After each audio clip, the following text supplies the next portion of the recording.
Como a gente viu, a questão das ideias inadequadas, né, do que o Spinoza chama de ideias inadequadas, num certo sentido, elas podem estar na origem de uma depressão, não exatamente na origem, a origem é sempre uma dificuldade de expressão da própria potência, mas as ideias inadequadas podem ser um obstáculo a essa expressão. Elas podem contribuir diretamente a que a própria potência não se expresse satisfatoriamente, suficientemente. E mais claro ainda fica o papel de ideias inadequadas, no caso da depressão, durante a depressão, ou agravando, ou sendo um obstáculo para a superação da depressão. Uma ideia inadequada muito comum, pensar, por exemplo, que a depressão é só uma questão de instabilidade ou de estabilidade química. Em que sentido que me parece muito claro e evidente que é uma ideia inadequada? Alguém que está pensando isso, seja um cientista, seja qualquer um de nós que leu artigos científicos ou que viu um documentário, uma matéria, né? Talvez até por uma ingenuidade em relação ao que seja ciência, pensa assim, a ciência diz a verdade, ou está provado cientificamente, quando, pequeno parênteses, né, epistemologicamente a ciência não diz a verdade, né? A ciência tenta observar os fenômenos, o que acontece e ver regularidades. Isso é diferente de dizer a verdade de alguma coisa, fechou parênteses, né? Então, talvez até por essa ingenuidade epistemológica, é muito comum que as pessoas, por exemplo, alguém que esteja passando por um episódio depressivo, né, ou de depressão, que pense assim, não, é só uma questão química. Com um olhar, enfim, clínico, né, ou psicanalítico, ou da teoria dos afetos, ou com um olhar sensível, o que fica muito claro? Essa crença de que é só uma questão química é o oposto do que está sendo dito. Isso sim deixa claro que é a pessoa tendo uma ideia da ideia, que os Spinoza chamam de ideia da ideia, ou seja, uma ideia a respeito do que está se passando, como uma defesa psíquica.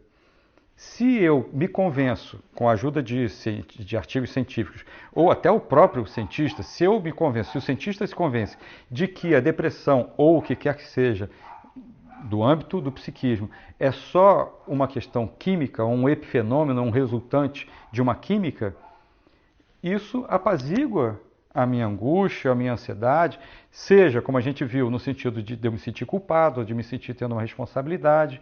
Então, eu não sei se está dando para acompanhar, é o contrário do que está sendo dito. Acreditar nessa explicação puramente materialista, química, fisioquímica, é que é a defesa do psiquismo. Por quê? Porque a pessoa não está suportando ou querendo observar os próprios afetos e a gênese desses afetos.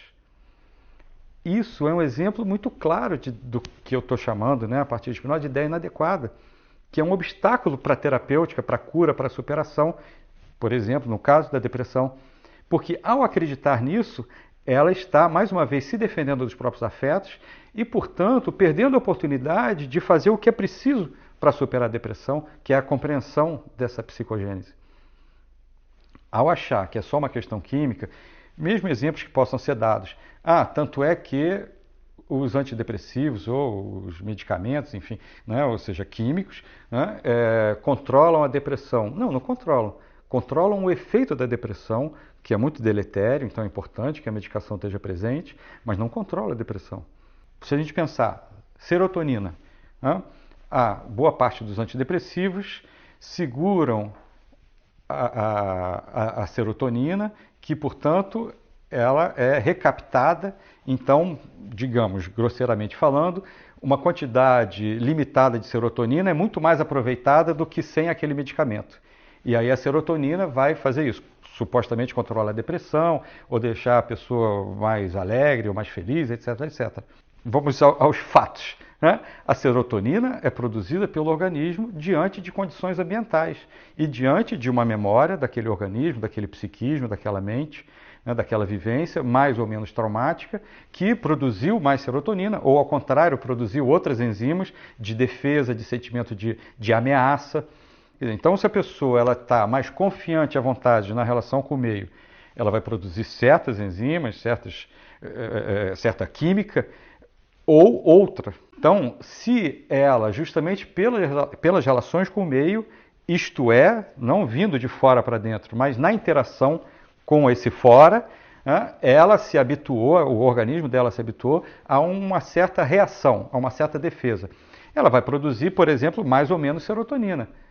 Recaptar mais ou menos serotonina. Isso mostra justamente o quê? Que não é a serotonina que traz a não depressão. É que a diminuição das taxas de serotonina é uma expressão, é um efeito de uma relação afetiva, de uma vivência afetiva. Então, se você trabalha a partir do químico, você tem um efeito de tentar regular aquilo que está desregulado, mas você não vai produzir o que o organismo estaria produzindo ou vai passar a produzir se de fato você supera o momento depressivo ou de qualquer outro problema psíquico. De uma maneira geral, né, o que a filosofia dizia assim, ó, é preciso muito cuidado ao tentar compreender as coisas, se a gente quer compreender adequadamente, para não trocar causa por efeito e tomar o efeito como se fosse a causa. A produção química do nosso organismo é efeito do que a gente sente. Não é o que a gente sente efeito da produção química. A causa não é a química. A causa é o afeto vivenciado e produzido com as nossas reações. Se eu acho que isso, ao invés de ser a causa, é o efeito, aí eu vou me entupir de remédio e vou ver que não é suficiente. Que é a experiência de todo mundo que toma medicação, de algum modo, psiquiátrica, por exemplo, antidepressivos. Se a pessoa não transforma a maneira dela pensar, que é o que eu estou chamando de ideia da ideia, se ela não desfaz as ideias inadequadas, as crenças limitantes, chame-se como quiser, o modo dela pensar vai continuar tendo um efeito químico. A causa é o modo de pensar. Claro que existe uma retroalimentação. Se eu penso de uma certa maneira, eu tenho tal produção química. Para deixar muito claro, se eu me sinto ameaçado e ando na rua me sentindo ameaçado e fico dentro de casa me sentindo ameaçado, seja com projeções para questões mais objetivas, seja uma ameaça indizível, mais interna e tudo mais, é claro que isso vai ter uma produção de química no meu organismo. Então, ou seja, à medida em que eu produzo uma certa química, isso se retroalimenta. Eu vou agravar aquele estado de alerta, eu vou agravar, eu vou favorecer, continuar com certos afetos que eu vou sentir e que vão continuar sentindo, eu vou continuar sentindo se eu não transformo essa origem, que é o modo como eu compreendo a vida, as coisas, o modo como eu sinto. E aí, pegando esse exemplo, aí, por exemplo, uma medicação antidepressiva pode, quimicamente, naquele momento, diminuir a minha irritabilidade, diminuir a minha intolerância à contrariedade. E aí eu posso experimentar, graças ao medicamento químico, um afeto, uma sensação que eu nunca tinha sentido, ou que raramente eu tinha sentido. Agora, se eu continuar só no remédio, como eu estava dizendo, o que a gente observa? É que as pessoas acabam dizendo assim, o remédio não faz mais efeito. No início, nossa, eu me senti super bem. Com o tempo, meu organismo foi se habituando com aquele remédio, com aquela medicação, com aquela serotonina. Às vezes adianta aumentar a dose, às vezes não adianta. Aí tem que trocar de remédio. Por quê? Porque não mudou, não transformou a maneira de pensar.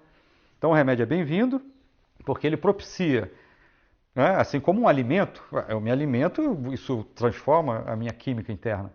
Como um alimento saudável, ao contrário, quando eu estou com uma indigestão, é normal que eu fique intolerante, com mau humor, vendo as coisas de uma maneira péssima, pessimista, irritado com tudo. Quando eu estou, enfim, com uma alimentação mais saudável, a tendência é que eu me afete melhor.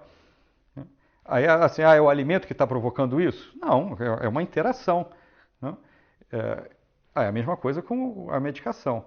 Né? A medicação tem um papel fundamental justamente para propiciar de uma maneira mais pontual, por mais que no tempo seja a médio prazo e não a curto prazo, condições melhores para eu me afetar e aproveitando isso para eu, aí sim, compreender essa psicogênese e transformar a maneira que eu estou no mundo, que eu vejo o mundo, que eu sinto as coisas. Só para dar um exemplo. O sentimento de justiça ou de injustiça, ele é péssimo e com muita frequência ele acompanha a depressão. E não só a depressão, vários outros problemas, sintomas de sofrimento psíquico. Isso é uma ideia inadequada, nítida, que a gente vai desenvolver com o tempo. Mas é um exemplo. Se eu não transformo esse sentimento, que é uma ideia, provavelmente ele vai continuar gerando ou um estado depressivo ou momentos agudos de depressão ou outros problemas. E aí não vai ter química que vai tirar essa ideia da minha cabeça. Esse acho que é um exemplo, entre outros, que deixa clara essa relação. Para a própria pessoa que está passando por um momento de depressão, é muito importante ela tentar observar em si mesma, assim, o que o Spinoza chama de ideias inadequadas, né? Quer dizer, assim, o que ela está pensando a respeito daquilo? Um exemplo, pensar que a depressão pode ser só uma questão de equilíbrio químico. É importante a pessoa que está passando por depressão, antes de simplesmente aderir a um tipo de leitura dessa, por mais que se diga que tem base científica e tal, entender que isso, mesmo se baseando em estudos científicos, é uma interpretação dos resultados desse estudo. E que a adesão a isso pode ser, ou provavelmente é, parte de uma defesa psíquica para que a própria pessoa não se sinta responsável ou culpada, como a gente viu, né? Então, o que eu teria a dizer, né, é assim, presta atenção, porque uma adesão a uma ideia inadequada que tenha uma função de defesa contrária à escuta, à observação dos próprios afetos, pode contribuir para agravar a depressão que a própria pessoa está sentindo.